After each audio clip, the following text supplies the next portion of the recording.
At my daughter's wedding, she whispered, "You're not my family anymore," and asked me not to join the family photo. I remained silent. And when she called my father-in-law, my real father, you won't believe what I did. 2 hours later, she lost control, and the consequences were impossible to stop. Before we continue, please subscribe to the channel and write in the comments what time it is where you are now. $25,000. My entire pension savings folded in this envelope, pressing against my chest pocket like a weight I couldn't ignore. The parking lot at Riverfront Manor stretched before me, a display of wealth that made my 15-year-old Ford look like a relic from another century. Mercedes, BMW, Lexus, cars that cost more than I made in 2 years at the factory. I sat behind the steering wheel, watching elegantly dressed guests glide toward the entrance. Women in designer dresses, men in tailored suits that probably cost what I spent on groceries for 6 months. My own suit, the best I owned, suddenly felt cheap and ill-fitting. The envelope crinkled as I shifted. 6 months of 60-hour weeks. 6 months of skipped meals and canceled plans.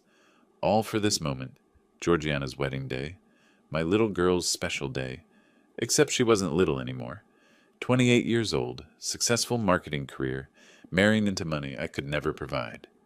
The Hayes family owned half the commercial district in Indianapolis. Norman Whitaker, her future father-in-law, could probably buy my neighborhood without checking his bank balance, but I was her father. That had to count for something. I stepped out, straightening my tie one final time. The March air carried the scent of expensive flowers and the sound of string music from the manor's gardens. Other guests moved past me with practiced ease, comfortable in this world of privilege. I followed at a distance, feeling like an imposter. The manor's entrance gleamed with crystal chandeliers visible through tall windows. Valets in crisp uniforms directed traffic. Everything sparkled with the kind of elegance that money could buy, the money I'd sacrificed to give Georgiana the wedding she deserved. "Dad?" I turned, heart lifting at the familiar voice. Georgiana stood in the doorway, radiant in her wedding dress. Silk and lace transformed her into something ethereal, a vision of bridal perfection. For a moment, she looked like the little girl who used to run into my arms after school. "Oh, you actually came." Her voice carried no warmth, no joy, just mild surprise, as if my presence was unexpected and slightly inconvenient. Before I could respond, she'd already turned away. "Norman? Eleanor?" Her voice brightened instantly, musical and loving. "Come meet my father." Norman Whitaker approached with the confident stride of someone accustomed to command. Tall, silver-haired, wearing a suit that cost more than my monthly rent.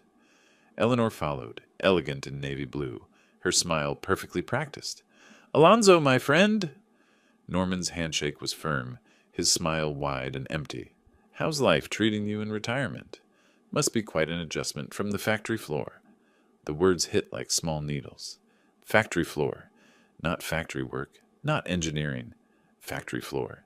As if I'd spent 30 years pushing a broom instead of designing manufacturing systems that saved his friend's companies millions. "It's been good," I managed. "Congratulations on gaining such a wonderful daughter."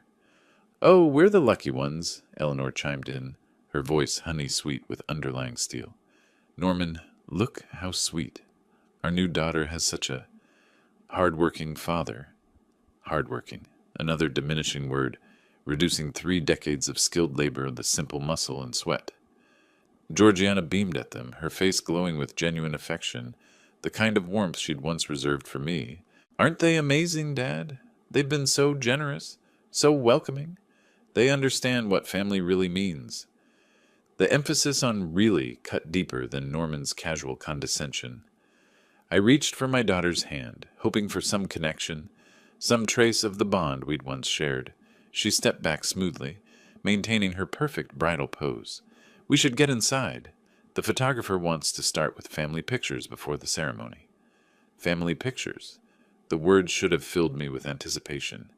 Instead, something cold settled in my stomach as I watched her link arms with Norman and Eleanor, walking between them like she belonged there, like they were her real parents. I followed behind, forgotten, invisible. The envelope in my pocket felt heavier with each step. $25,000. My sacrifice, my gift, my desperate attempt to prove I still mattered in my daughter's life. The manor's interior took my breath away. Crystal chandeliers cast rainbow patterns across marble floors.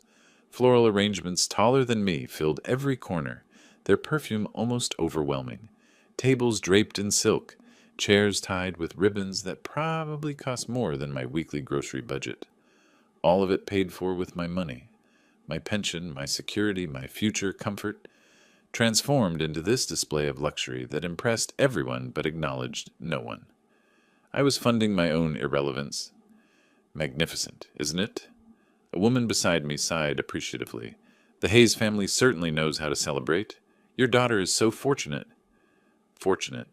Another word that felt wrong, suggesting luck rather than love, chance rather than choice. I nodded politely, unable to form words that wouldn't reveal the growing emptiness in my chest.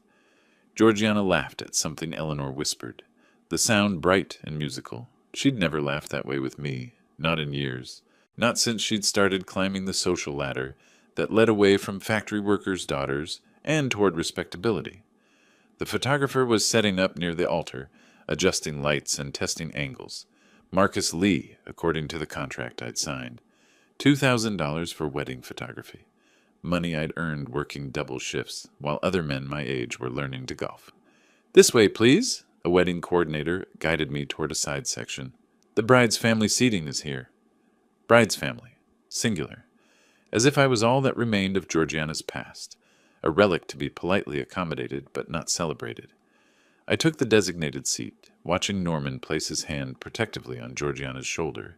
The gesture was natural, comfortable, the way I used to guide her through crowds when she was small, before she decided that working-class love wasn't enough. That factory floor devotion couldn't compete with country club connections. The envelope crackled again as I sat down. $25,000, the price of admission to my own daughter's rejection, purchased with every overtime hour I'd worked since her engagement announcement. Marcus began organizing his equipment, chatting easily with the Hayes family.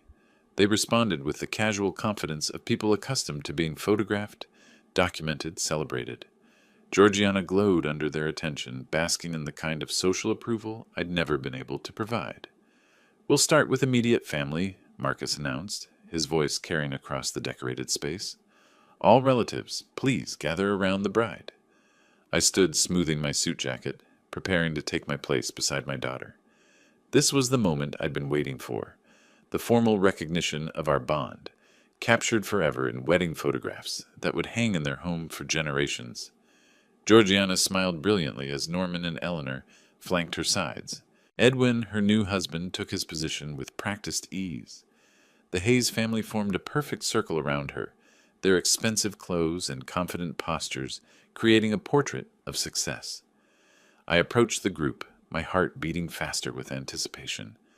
My steps felt lighter as I moved toward the photography area. Finally, the moment I'd been waiting for, standing beside Georgiana, being acknowledged as her father in front of everyone who mattered. The father of the bride photos that every wedding album contained, the images that would preserve our relationship for posterity. Marcus adjusted his camera settings, his professional eye scanning the group. Perfect lighting here. This is going to be beautiful. He looked up with a welcoming smile. Everyone ready? Let's capture this family moment. The Hayes family positioned themselves naturally around Georgiana, their expensive clothes creating a cohesive picture of elegance and success. Norman's hand rested proudly on his new daughter's shoulder. Eleanor beamed with maternal satisfaction. Edwin stood confidently beside his bride, secure in his place within this privileged circle. I moved closer, anticipating my position in the arrangement. 28 years of raising Georgiana alone, of attending every school play and parent conference, of working extra shifts to afford dance lessons and college tuition, all leading to this moment of formal recognition. Actually, Georgiana's voice cut through my approach like ice, I need to clarify something.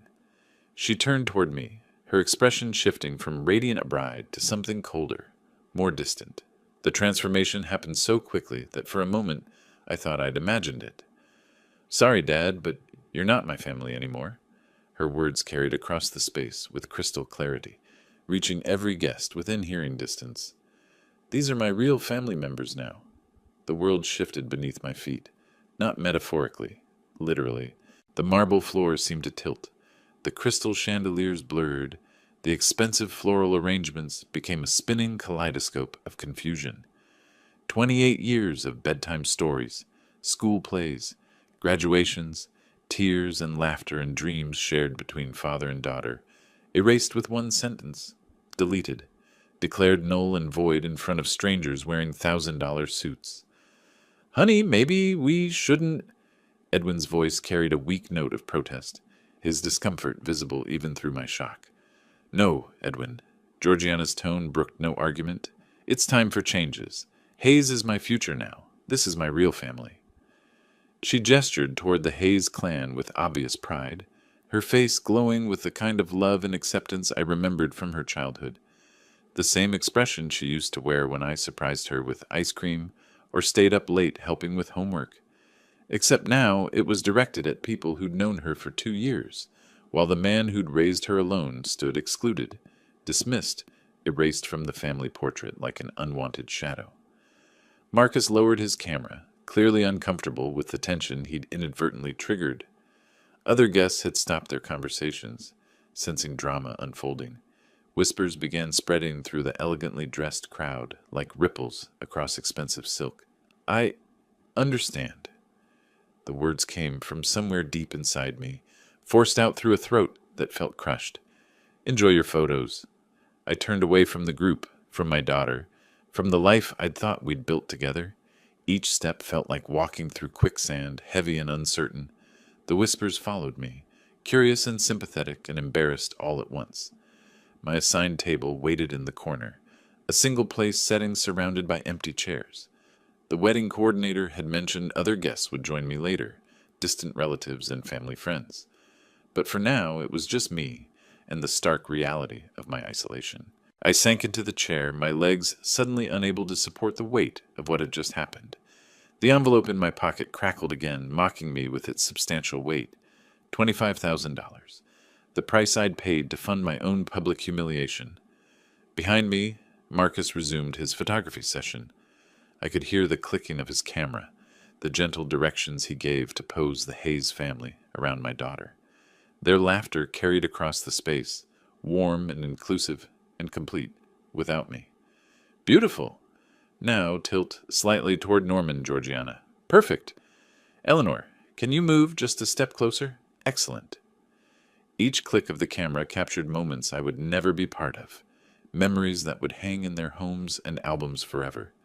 The official record of Georgiana's new family, the people who mattered in her life now.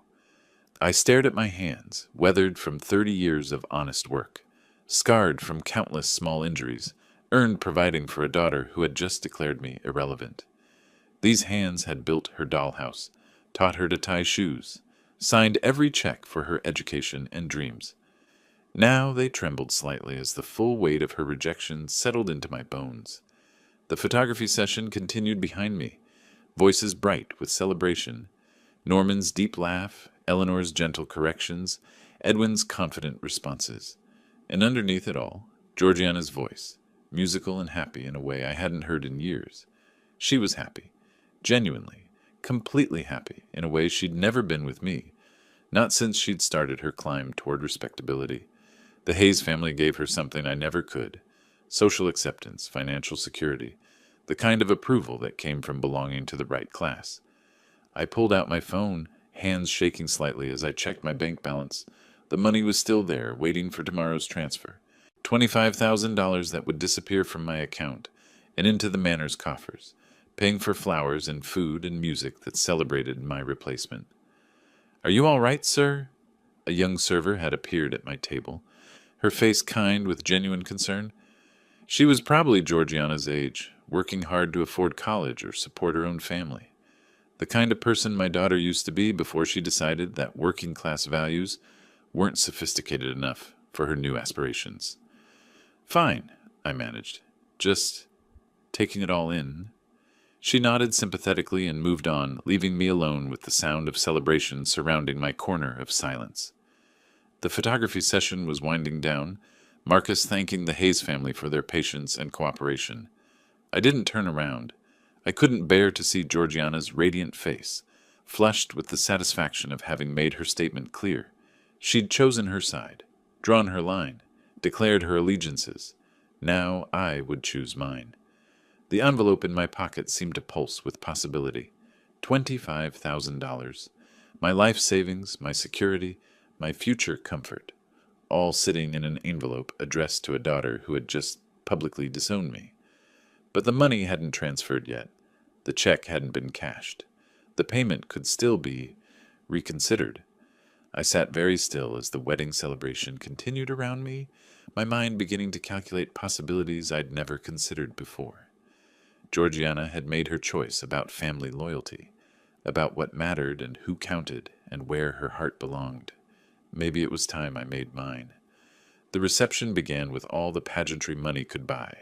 A 12-piece orchestra struck up classical melodies that echoed off the manor's crystal chandeliers. Servers in crisp uniforms circulated with silver trays bearing appetizers that probably cost more per piece than I spent on lunch. I remained at my corner table, a silent observer of my own financial investment. Every detail around me carried a price tag I'd memorized from endless invoices and contracts. Catering, $12,000. Flowers, $3,000. Band, $4,000. Photography, $2,000. Venue, $4,000. Each expense carved from my pension like pieces of my future, sacrificed for this moment of elegant celebration. Your daughter looks absolutely radiant. An elderly woman at a nearby table leaned over with genuine warmth. You must be so proud to give her such a beautiful wedding. I nodded slowly, watching Georgiana glide across the dance floor in Norman's arms. The traditional father-daughter dance, stolen and gifted to my replacement. Everyone gets what they deserve. The woman beamed, missing the edge in my voice. Oh, how wonderful. Family is everything, isn't it? Some bonds are stronger than others, I replied, my eyes never leaving the dance floor. Norman spun Georgiana gracefully, her wedding dress flowing like expensive cream around them. She laughed at something he whispered, the sound bright and musical, the way she used to laugh with me when she was small, before she learned that laughter with working-class fathers wasn't sophisticated enough for her aspirations. My phone buzzed against my leg. Bank notification, the automatic transfer reminder I'd set up weeks ago. Wedding payment scheduled for tomorrow, 9 a.m. $25,000 to Riverfront Manor. 24 hours. That's how long I had before my money became irrevocably theirs, before my sacrifice became permanent, before my humiliation was paid in full. I pulled up my banking app with steady fingers. The balance stared back at me. $27,147. My entire liquid worth, accumulated over decades of careful saving and overtime wages. Tomorrow, it would drop to $2,147. Enough for groceries and utilities for a few months, if I was careful. The dance ended to enthusiastic applause. Georgiana hugged Norman with obvious affection, then moved to dance with Edwin, while Eleanor wiped tears of joy from her eyes. A perfect family moment, documented by Marcus's camera, funded by my empty bank account. This must have cost a fortune. Another guest approached my table, his voice filled with admiration. You're incredibly generous. I looked up at him, this stranger who understood the wedding's value better than my own daughter. It's educational. He laughed, thinking I was making a joke about expensive lessons in wedding planning. If only he knew how educational this experience was becoming. How clearly it illustrated the price of love, the cost of loyalty, the exact monetary value of 28 years of devoted fatherhood. The orchestra transitioned into dinner music as servers began presenting the first course. Herb-crusted salmon, I remembered from the menu selection. $47 per plate. $47 multiplied by 120 guests. Another $5,600 of my pension, served on china that cost more than my monthly car payment. I accepted my plate mechanically, unable to taste the expensive flavors. Around me, guests exclaimed over the quality of the food, the elegance of the presentation, the obvious expense of the celebration. They understood that someone had paid dearly for this luxury. They simply assumed that someone was happy to do so. I remember when my daughter got married, an elderly woman across the table shared, nostalgically. Such a special bond between father and daughter. Nothing compares to that moment of giving her away. I cut my salmon into precise pieces, each movement controlled and deliberate. Some daughters prefer to give themselves away. She looked puzzled but didn't pursue the comment, returning to her conversation about the beauty of the ceremony. I continued eating, continued watching, continued calculating. Georgiana moved between tables like a gracious hostess, accepting congratulations and compliments with practiced ease. She'd grown into this role naturally, as if born to navigate social gatherings where champagne flowed and small talk sparkled with insider references and shared connections. When she reached tables near the Hayes family section, her laugh became more genuine, her gestures more animated. When she approached working-class relatives and factory friends I'd invited, her smile remained perfect, but grew slightly strained, her conversations shorter and less engaged. She was editing her past in real time, graduating from one social class to another with the efficient brutality of someone who knew exactly what she wanted and who she had to discard to get it. My phone buzzed again, this time a text from my bank. Reminder, large transfer scheduled for tomorrow. Call customer service to cancel or modify. Cancel or modify. 3 words that held more power than any others in my vocabulary at this moment.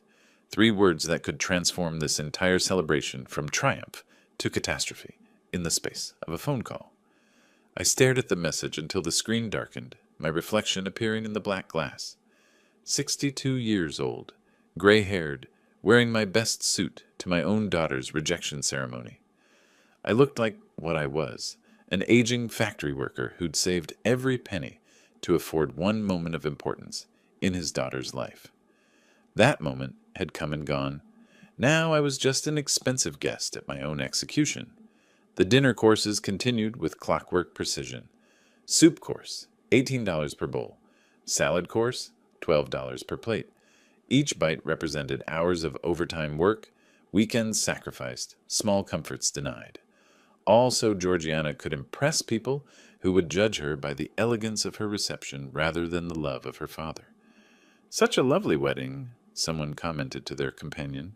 "The Hayes family certainly knows how to celebrate properly." The Hayes family. As if they'd planned and paid for everything, as if their money had transformed the manor into this showcase of elegance and taste. As if I was merely a footnote in their celebration, a working-class relative tolerated for form's sake. Marcus moved through the crowd, capturing candid moments between courses. Happy guests, loving family, perfect celebration. His camera never turned toward my corner table, where the man who'd made it all possible sat alone with his untouched champagne and growing fury.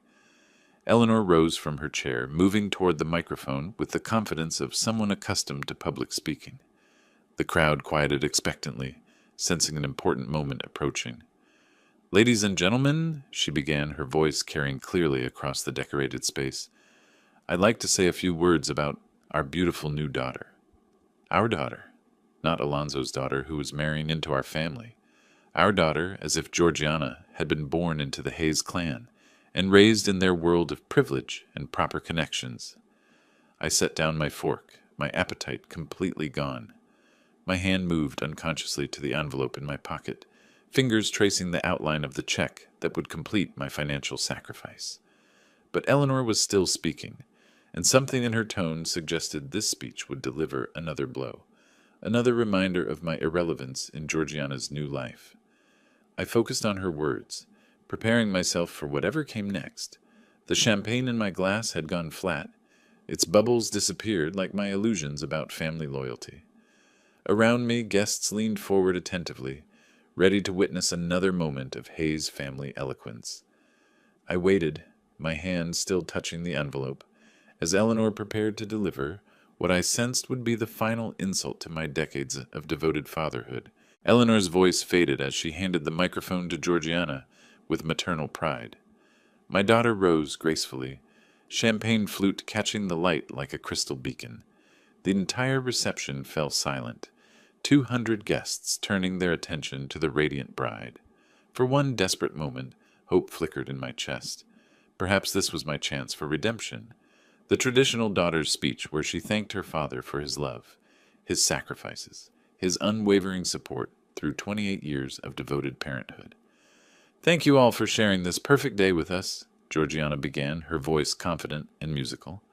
"I want to recognize the most important people who made this possible." She paused, scanning the crowd with practiced poise. Her eyes swept past my table without acknowledgement, landing instead on Norman and Eleanor at the head table. My grip tightened on my water glass. "Norman, you became the real father I needed, the one who showed me what paternal love should truly look like." Her voice carried across the hushed room with devastating clarity. "Unlike my biological father, you succeeded where well, let's just say you set the bar much higher." Gentle laughter rippled through the crowd. Polite, understanding chuckles from guests who thought they were witnessing charming honesty rather than calculated cruelty. My world collapsed into that single phrase, real father. 28 years of bedtime stories reduced to a punchline. Decades of overtime shifts transformed into comedic failure. Every sacrifice, every skipped vacation, every doubled work week to afford her dreams, all dismissed with casual laughter from strangers drinking champagne purchased with my pension. Norman stood slowly, accepting the microphone with dignified grace. "My dear daughter," he said, the word daughter rolling off his tongue like a claim of ownership, "it's been my honor to guide you toward the happiness you deserve. You needed a father who truly understands your worth, your potential, your place in the world." More applause. Enthusiastic approval from people who understood the subtext perfectly. Working-class devotion couldn't compete with country club cultivation. Factory floor love was insufficient for someone with Georgiana's refined aspirations. "Welcome to our real family, darling," Eleanor added, her voice thick with emotion as she embraced my daughter. "Real family." The words echoed in my skull like hammer blows. Real father. Real family. Real life that didn't include the man who'd raised her alone after her mother died, who'd worked 60-hour weeks to afford her wedding dress, who'd emptied his savings to fund this elaborate celebration of his own replacement. I stood quietly, my movement barely noticed amid the continuing toasts and congratulations. No dramatic exit, no angry confrontation, just a man in his best suit, slipping away from a party that had transformed his love into a source of entertainment. The heavy restaurant doors muffled the celebration as I pushed through them. Behind me, applause continued for my daughter's brave honesty about upgrading to better parentage. Ahead lay the parking lot and the cool March evening air that promised clarity I couldn't find inside. My footsteps echoed across marble floors as I walked away from 28 years of fatherhood, officially terminated by public vote and recorded by professional photographers who would preserve this moment in wedding albums forever. Real father. The phrase followed me into the night, like a curse I'd paid $25,000 to hear. Cool air hit my face as the restaurant doors closed behind me, cutting off the sound of celebration like a heavy curtain. Street lights illuminated the parking lot, where luxury vehicles sat gleaming in neat rows, their polished surfaces reflecting my isolation back at me through expensive chrome. My Ford waited in the corner, humble and functional among its prestigious neighbors. I walked toward it slowly, my footsteps the only sound in the suddenly peaceful evening. No applause, no laughter, no speeches declaring my obsolescence. Just silence and the distant hum of traffic on the interstate. Reaching my car, I leaned against the driver's side door and pulled out my wallet with trembling fingers. The leather had grown soft with age, worn smooth by decades of honest work. Behind my license, tucked carefully in the photo sleeve, was a picture I'd carried for 18 years. Georgiana at 10 years old, missing her 2 front teeth, arms wrapped around my neck in fierce embrace. We'd been at the county fair, her face sticky with cotton candy, eyes bright with uncomplicated joy. She'd won a stuffed elephant at the ring toss and declared me the best daddy in the whole world, before falling asleep in my arms on the drive home. "Daddy, promise me you'll always be there for me," she'd whispered that night as I tucked her into bed. "Promise you'll never leave me like Mommy did." My throat tightened as I stared at that innocent face, trying to reconcile it with the woman who just publicly divorced me in front of 200 strangers. When had that trusting child transformed into someone capable of such calculated cruelty? The answer came with unwelcome clarity. gradually, methodically, over the 2 years since she'd met Edwin. Small changes I'd rationalized as maturity. Her embarrassment when I picked her up from dates in my aging Ford. Her suggestions that I dress better when meeting her new friends. Her gentle corrections of my grammar, my manners, my working-class background that no longer suited her elevated aspirations. I'd enabled every transformation, paid for etiquette classes so she could fit in better with Edwin's social circle, bought her expensive clothes for country club events where factory workers' daughters needed proper camouflage, worked extra shifts to fund the gradual erasure of everything that connected her to me. She would have set boundaries, I whispered to the photograph, thinking of my late wife, Margot. She would have stopped this before it started. But Margot had been dead for 15 years, and I'd raised Georgiana with love instead of lessons, generosity instead of guidance. Every time she'd pushed against her background, I'd smoothed the way forward rather than teaching her to value where she came from. Looking up at the stars barely visible through the city's glow, I made a decision that felt like awakening from a long dream. Margot had trusted me to protect our daughter, but protection didn't mean enabling her worst impulses. Sometimes it meant teaching consequences. I folded the photograph carefully and returned it to my wallet. The little girl who'd called me the best daddy in the whole world was gone, replaced by a woman who valued social status more than parental devotion. But I was still here, still capable of teaching final lessons about respect and gratitude. My hand moved to my shirt pocket, where the envelope waited, heavy with possibility. Under the streetlight's harsh glow, I pulled the envelope from my pocket and extracted the check with ceremonial slowness. $25,000, written in my careful handwriting, signed with the same pen I'd used to endorse report cards and permission slips for field trips to museums she'd later learn to navigate as a sophisticated adult. The paper felt substantial between my fingers, real in a way that emotions weren't. This wasn't hurt feelings or wounded pride. This was 6 months of 60-hour weeks, condensed into a single negotiable instrument that could transform celebration into catastrophe with one phone call to my bank. I studied my own signature, remembering the moment I'd signed it 3 weeks ago. I'd felt proud then, sacrificial in the way fathers should be when giving their daughters dreams. Now that signature looked like evidence of my own foolishness, documentation of how thoroughly I'd been played. $25,000, I whispered to the empty parking lot. 6 months of overtime shifts, skipped vacations, every small comfort denied. The mathematics were ruthless in their clarity. $12,000 for catering that would feed people who'd laughed at my inadequacy. $3,000 for flowers that would wilt tomorrow, while my humiliation lived forever in professional photographs. $4,000 for music that had provided soundtrack to my replacement ceremony. Each expense had seemed reasonable when I'd imagined walking my daughter down the aisle, dancing the traditional father-daughter dance, being acknowledged as the man who'd made her happiness possible. Instead, I'd funded my own funeral as her father, complete with eulogies delivered by her new family. She wants to treat me like a stranger, I asked the cold March air. Then I'll act like one. The decision crystallized with surprising peace. No anger, no revenge. Just the simple logic of cause and effect. Georgiana had chosen to publicly sever our relationship. I was merely honoring her choice by implementing its natural consequences. I tore the check in half with deliberate precision, the sound of ripping paper satisfying in its finality.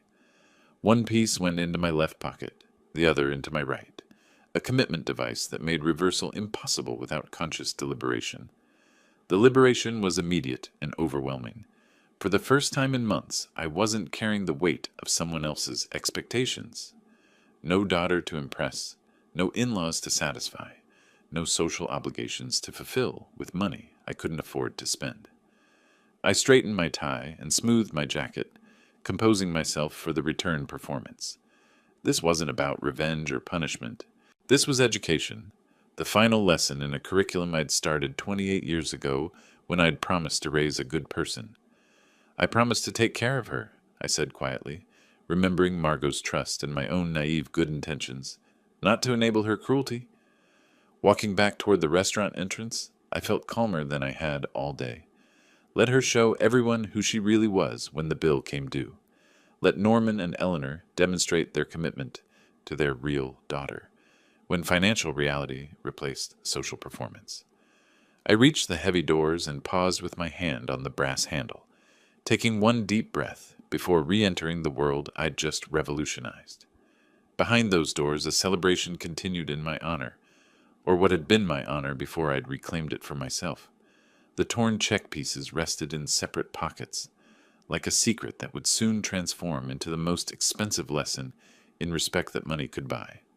The heavy doors swung closed behind me with muffled finality, sealing out the cool evening air and returning me to the warm bubble of celebration. Crystal chandeliers cast the same golden light, the orchestra played the same elegant melodies, and guests continued their animated conversations over champagne and expensive appetizers. But everything had changed, not the scenery, the observer. I walked through the reception with measured steps, no longer the anxious father seeking approval. The torn check pieces in my pockets felt like weapons, small paper bombs that would detonate when the moment was right. Each guest I passed, each flower arrangement I noticed, each note from the 12-piece orchestra represented money that would soon become someone else's problem. My table waited exactly as I'd left it, the untouched champagne flute still reflecting light from above. I sat down slowly, arranging my napkin with deliberate care, and began to watch the celebration with new eyes. Georgiana danced with her bridesmaids near the center of the room, her laughter bright and musical as she gestured toward the elaborate floral displays. "Look at this venue! Edwin spared no expense for our special day," she told her maid of honor, spinning in her $3,000 dress. Well, technically, Daddy paid for everything, but Edwin chose all the beautiful details. Technically, Daddy paid, as if my 6 months of overtime shifts were a minor technicality in their grand romantic story. At the head table, Edwin clinked glasses with Norman, both men wearing the satisfied expressions of successful negotiators. "Thank goodness for her father covering the wedding costs," Edwin confided, loud enough for nearby tables to hear. "This would have taken us a year to save for, maybe 2.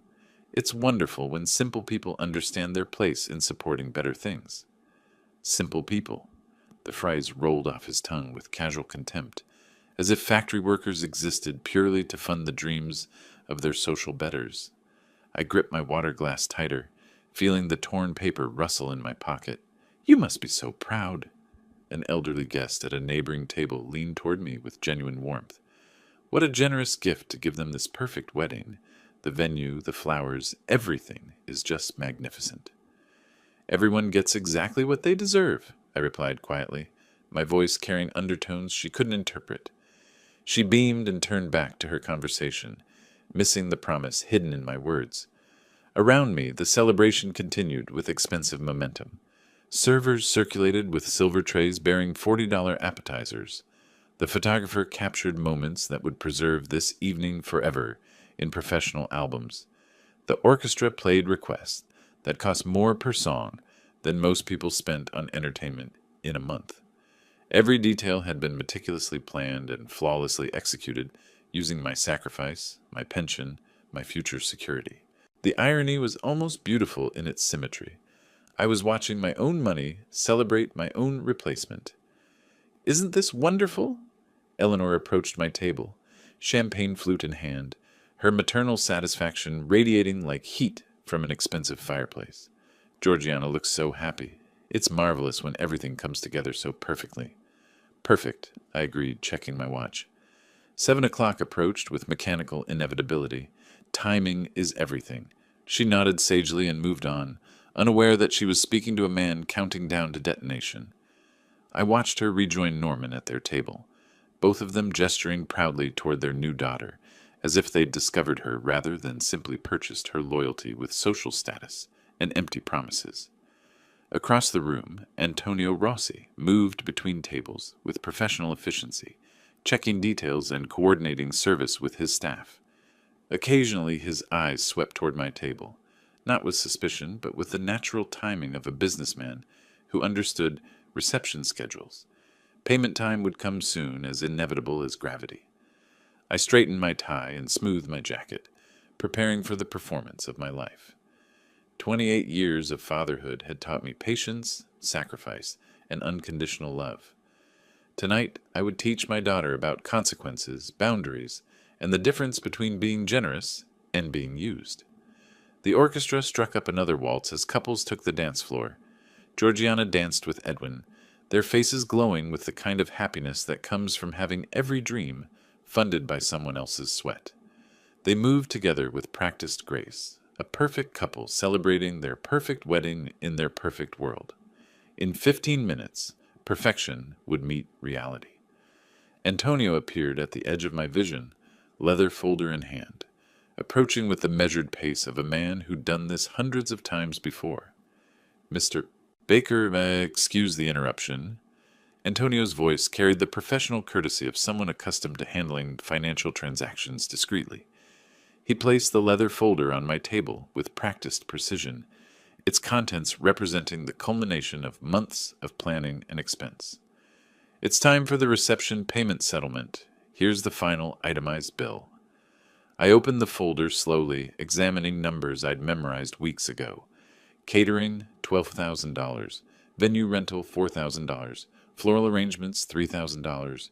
Photography, $2,000. Music and entertainment, $4,000. Each line item represented hours of overtime work, weekends sacrificed, small comforts denied.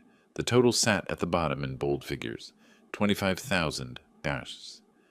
Georgiana glided over from the dance floor, Edwin following at a respectful distance.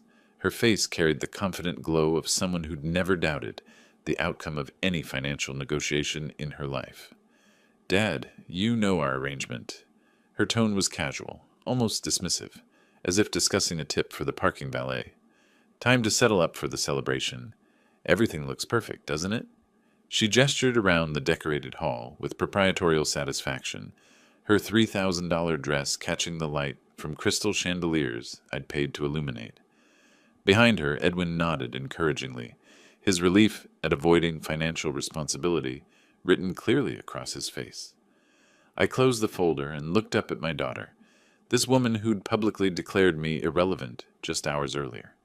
The transformation was complete. From devoted father to dispensable ATM, valued only for what I could provide. I've changed my mind, Georgiana. The words fell into sudden silence like stones into still water. Her confident smile flickered but didn't disappear, as if she hadn't quite processed the impossible thing I'd just said. Today I learned exactly who you really are, I continued, my voice steady and measured. I don't pay for strangers' parties. What do you mean? Her voice rose slightly, drawing attention from nearby tables. We had an agreement. Everyone is watching. You made it crystal clear that I'm not your family anymore, I replied, standing slowly to meet her eyes. So handle this like the independent adult you claim to be. Edwin stepped forward, his face pale with dawning comprehension.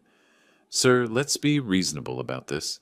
We can discuss the details privately, work out some arrangement. Nothing to discuss. I kept my voice conversational, almost friendly. She chose her real family today. Let them pay like real family does. The color drained from Georgiana's face as the implications hit her. Around us, conversation had quieted as guests sensed drama unfolding. The elegant bubble of celebration developed its first crack, a hairline fracture that would soon become a devastating break. But Daddy, she began, the childhood endearment slipping out in her panic. I'm not your daddy, remember? I picked up my water glass and took a measured sip. Norman is your real father now. I'm sure he'll be happy to demonstrate his commitment to his real daughter.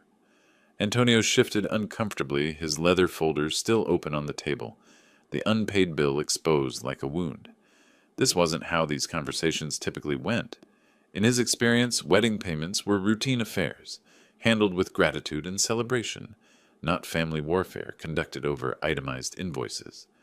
Georgiana's hands trembled slightly as she gripped the back of an empty chair.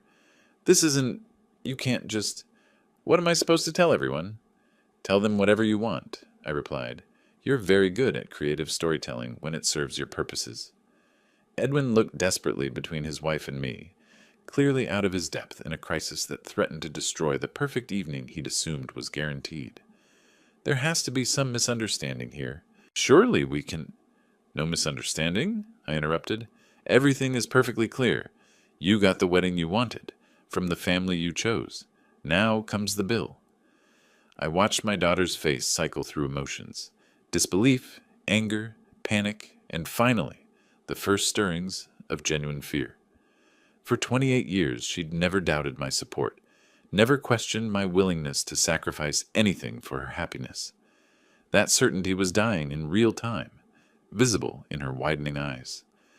Georgiana turned desperately toward the head table where Norman and Eleanor sat, their faces showing the first signs of concern as they noticed the disturbance at my table.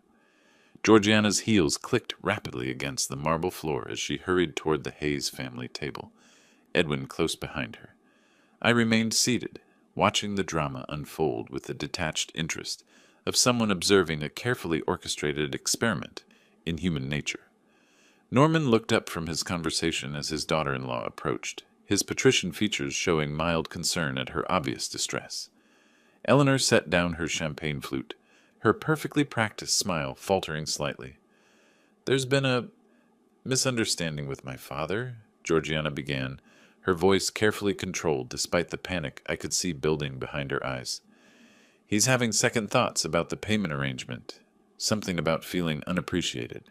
She forced a laugh that sounded like breaking glass. "You know how emotional older people can get.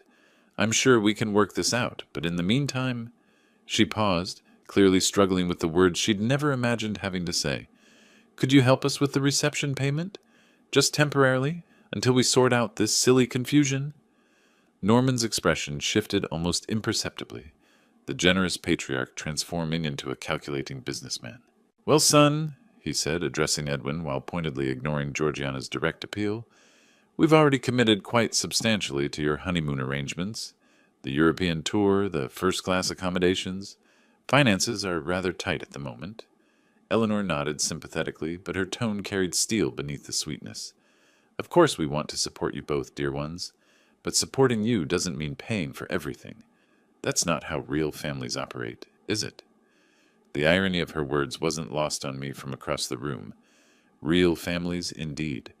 Edwin's face flushed with embarrassment and growing desperation. "But you said we were family now." You welcomed Georgiana with such love and generosity. Families help each other during unexpected crises. "And we are family, darling boy," Eleanor replied, patting his arm condescendingly. "But we're not automatic funding sources. Surely you can manage your own financial obligations without expecting us to rescue you from every little difficulty." Norman straightened his expensive tie with practiced authority. "The wedding arrangements were made between you and your father-in-law. We assumed, naturally, that competent adults had handled their responsibilities appropriately."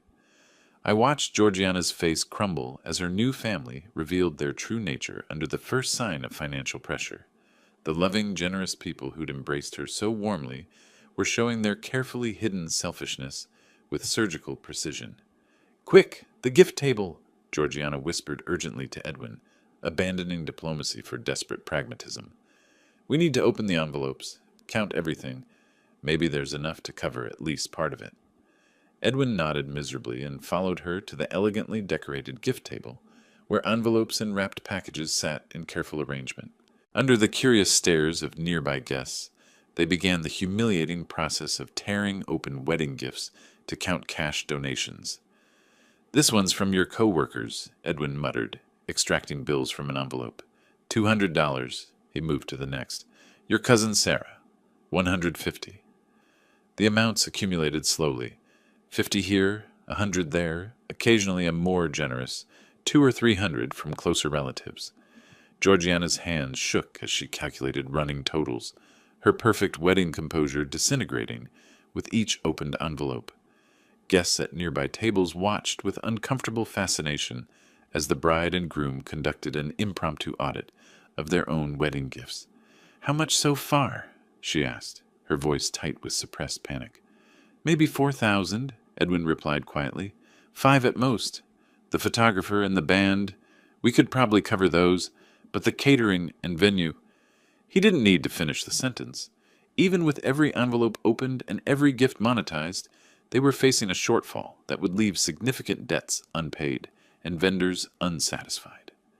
Antonio appeared at their makeshift counting station, his professional patience beginning to show strain. I don't mean to pressure you, but we do have other events scheduled. The kitchen staff is waiting to clean up, and we need to settle accounts this evening. Georgiana looked up at him with eyes that had learned what desperation felt like. Gift money scattered across the table told the mathematical story of her situation. Generous, but insufficient. Loving, but inadequate. Well-meaning, but ultimately useless against the reality of $25,000 in unpaid bills. She turned back toward my table, her gaze meeting mine across the elegant chaos of her perfect wedding reception. For the first time in years, possibly for the first time in her adult life, she was completely out of options, facing consequences without safety nets, experiencing what accountability actually meant. I raised my water glass in a small private toast to the woman who'd wanted so badly to prove she didn't need her father. Now she would discover exactly what that independence cost. Gift envelopes lay scattered across the table like fallen leaves, their contents revealing the cruel mathematics of wedding generosity. Georgiana's hands shook as she counted bills with increasing desperation, her perfect manicure smudged by desperate fingerprints on crumpled 20s and 50s. "This envelope from your college roommate? $60, Edwin muttered, his voice hollow with disbelief. "The one from my office colleagues? $125. He moved to the next with mechanical precision. "Great Aunt Martha, $50 and a card about finding happiness in simple things." Simple things. The irony wasn't lost on me as I watched them audit their own celebration, reducing wedding wishes to currency that fell perpetually short of their desperate need. "How much total?" Georgiana asked, her voice stripped of its earlier musical confidence. "Maybe 7,800, Edwin replied, his accounting background lending unwanted precision to their humiliation. "Less than 8,000 total." $8,000. A generous sum that would have seemed miraculous to most young couples, but pathetically inadequate against the $25,000 obligation I'd withdrawn. They could cover Marcus's photography fees, pay the musicians, settle the decorating costs, but the $12,000 catering bill loomed like an unpayable mountain of debt. Marcus Lee approached their makeshift counting station with professional discretion. "Mrs. Hayes, I believe this covers my services completely." He accepted his payment with gracious efficiency. "Your photographs will be ready by Friday. Congratulations again on your beautiful wedding." Beautiful wedding. The phrase hung in the air like incense from a funeral service, as Marcus packed his equipment and departed, one vendor satisfied, others still waiting with growing impatience. "We could pay the band," Edwin suggested weakly, grasping for any solution that felt like progress. Get them settled and focused on the big problem. They managed the music payments next, watching their precious pile of gift money shrink with each transaction while the catering debt remained untouched, immovable, a financial boulder blocking their path to celebration. Antonio checked his watch with the practiced motion of someone accustomed to business schedules. "Mrs. Hayes, I need the catering payment resolved now. I have policies about outstanding balances, and my evening shift is waiting to complete cleanup." Policies. The word carried weight that social expectations couldn't match. Antonio wasn't family to be charmed or friends to be persuaded. He was a businessman with overhead costs and payroll obligations that existed regardless of family drama or wedding day emotions. Georgiana looked up from her pathetic pile of remaining bills, her face pale with the realization that even their best efforts had failed. We're still short quite a bit. Maybe we could arrange payments, a schedule, something manageable." "My contracts specify full payment upon service completion," Antonio replied, his voice firm but not unkind. $12,000 was the agreed amount. I provided the agreed service. I need the agreed payment." Desperate measures demanded desperate choices. Georgiana turned back toward my table, her pride crumbling like expensive makeup in summer heat. This wasn't the confident woman who declared me irrelevant just hours earlier. This was someone learning what real powerlessness felt like. "Dad, please!" Her voice carried across the room with humiliating volume. "I'm sorry for everything I said earlier. Can you just cover the catering? I'm begging you here." Begging. The word she'd never had to use in 28 years of my unconditional generosity. I looked up from my untouched champagne, meeting her desperate eyes with calm indifference. No, Georgiana. My voice carried clearly with outraised volume. You made your choice about family today. Learn to live with the consequences. Her face crumpled as the final door slammed shut. Edwin tried one last appeal, his financial training searching for angles that didn't exist. Sir, surely we can reach some accommodation. Family helps family during difficult times. Exactly, I replied, letting the word's implications settle. Family helps family. But you made it very clear we're not family anymore.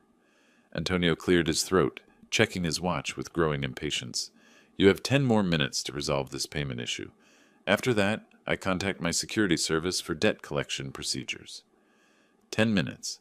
The wedding reception had become a game show with a very expensive clock, ticking down toward consequences that would make this evening unforgettable for all the wrong reasons.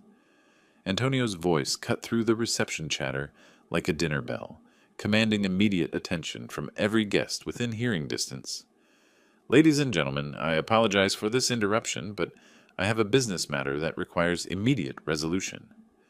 The orchestra stopped mid-song. Conversations died instantly. 200 faces turned toward the drama unfolding around the gift table, where scattered envelopes and crumpled bills told the story of financial desperation. Mrs. Hayes currently owes $12,000 for catering services provided this evening, Antonio announced with professional clarity that made privacy impossible. If this matter isn't resolved within 10 minutes, I'll be contacting security services for debt collection assistance. Silence fell like a heavy curtain. Guests exchanged uncomfortable glances, shifting in their seats as they realized they were witnessing something far beyond typical wedding drama. This was business failure happening in real time, complete with specific dollar amounts and public ultimatums. Georgiana's composure shattered like expensive crystal hitting marble floors. "Dad!" The word exploded from her throat with enough force to rattle the chandelier crystals. "You're destroying me! This is your fault! You've ruined the most important day of my life!" Her voice cracked on the final words, tears streaming down cheeks that had been professionally made up just hours earlier. The perfect bride had become a hysteric in white silk, screaming at her father while 200 witnesses watched in horrified fascination. "I've never seen anything like this at a wedding reception," someone whispered at a nearby table, their shock evident despite attempts at discretion. Edwin grabbed his wife's shoulders, his face flushed with embarrassment and panic. "Georgie, please calm down. Everyone is staring. Let's handle this quietly." "I don't care who's looking," Georgiana shrieked, her voice rising to operatic levels. "Let them all know what kind of selfish, cruel father abandons his daughter on her wedding day. Let them see exactly what Alonzo Baker is really like." She pointed at me with a trembling finger, her wedding dress rustling as she turned to address the room, like a prosecutor delivering closing arguments to a jury of uncomfortable wedding guests. "This man raised me for 28 years just to humiliate me when I needed him most. He promised to pay for everything, then changed his mind because his feelings got hurt. What kind of father does that to his own daughter?" The room remained frozen in uncomfortable silence, guests trapped between sympathy for the bride's distress and recognition that something more complex was unfolding than simple paternal cruelty. I stood slowly, straightening my tie with deliberate calm. When I spoke, my voice carried the measured authority of someone who'd made peace with difficult decisions. "Now you understand what real consequences feel like, Georgiana." I picked up my jacket from the chair back, preparing for departure. "You declared me irrelevant. I'm simply honoring your wishes." "You can't do this to me!" Her voice broke on the final word, hysteria replacing anger as the full weight of her situation crashed down. "I have nowhere else to go, no one else to ask." "Perhaps your real family will help," I replied quietly, letting the phrase hang in the air like an unresolved musical note.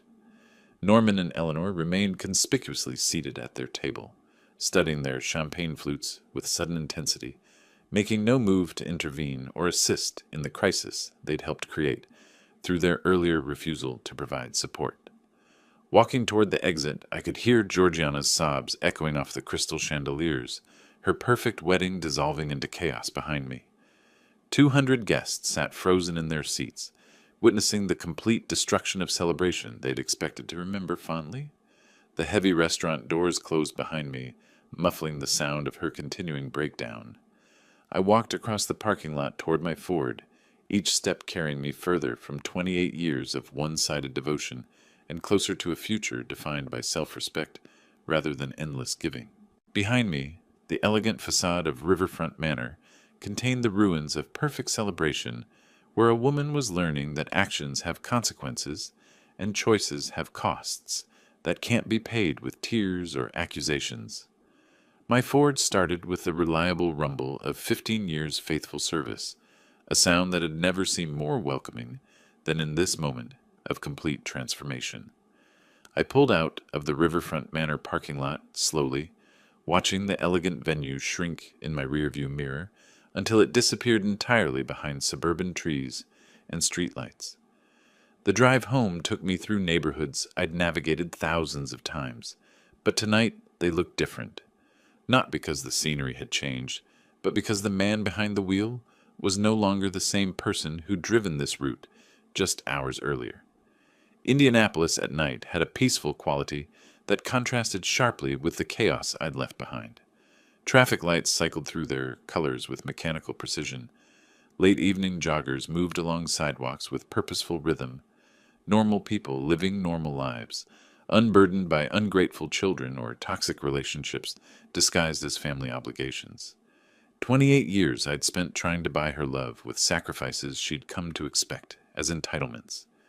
Every overtime shift worked to afford her dreams. Every vacation I'd skipped to fund her education. Every comfort I'd denied myself to ensure she never wanted for anything important. Tonight, I'd learned the difference between love and transaction, between gratitude and expectation, between being valued and being used. My modest house waited with lights I'd left on, a simple two-bedroom structure that had seemed almost shabby compared to the venues, where Georgiana entertained her new social circle. But pulling into my driveway, I saw it differently. Not a working-class limitation, but a sanctuary, free from people who measured worth by price tags and social status. Inside, everything remained exactly as I'd left it that afternoon. My comfortable reading chair, the television I'd bought myself for retirement, photographs of genuinely happy moments scattered on end tables and windowsills. The house felt peaceful in a way I hadn't appreciated before tonight's contrast with expensive anxiety. Margot's photograph sat on the mantelpiece where it had resided for 15 years, her smile captured during a camping trip we'd taken the summer before Georgiana started school. She looked happy in that candid shot, genuinely content with simple pleasures that hadn't required vast financial investments or social performance. I picked up the frame, studying her face with new understanding. I know you'd have handled this better, Margie. You'd have set boundaries years ago before it got this bad, but I did what I had to do tonight. She chose her path. Settling into my favorite armchair, I felt the tension of the evening drain from my shoulders, like water from a filled bathtub. For the first time in months, I wasn't worried about someone else's expectations or demands. No daughter requiring financial rescue, no in-laws demanding social performance, no obligations beyond my own comfort and well-being. Tomorrow, I would wake up with $25,000 still in my account, money that could buy genuine comfort, rather than temporary approval from people who'd never valued the man earning it. I could travel if I wanted, upgrade my home, pursue hobbies I'd abandoned during decades of child-rearing and working to fund other people's dreams. 28 years I spent trying to buy her love, I said to Margot's photograph. Tonight I learned you can't purchase respect. Some people only understand consequences. The house was quiet, except for the familiar sounds of home. The refrigerator's gentle hum, the grandfather clock's steady ticking, the distant hum of highway traffic. These were the sounds of peace, of a life free from drama and demands and disappointment, disguised as filial relationships. I thought about Georgiana, probably still at the restaurant dealing with the aftermath of her choices. Part of me wondered how she'd resolve the catering debt, whether Norman and Eleanor would eventually step forward to help their real daughter, or if she'd learned to navigate financial consequences without a father to rescue her. But mostly I felt relief, clean, pure relief at being free from relationships built on what I could provide rather than who I was. Tonight had been expensive in ways that had nothing to do with money. The cost of finally understanding that enabling isn't love, that boundaries aren't cruelty, that self-respect sometimes requires difficult choices. I placed Margot's photograph face down on the side table, a symbolic closing of that chapter of my life when I defined myself through other people's needs and expectations. Tomorrow would begin differently, focused on a man who'd earned the right to live for himself after decades of living for others. Standing up from my chair, I looked toward the bedroom where my own bed waited, not the guest room where I'd retreated during years of walking on eggshells around my daughter's moods and demands, but my own space where I could rest without worrying about someone else's financial crises or social embarrassments. The first night of my new independent life stretched ahead with quiet promise. If you like this story, please like this video, subscribe to the channel, and share your impressions of this story in the comments. To listen to the next story, click on the box on the left. Thank you for watching,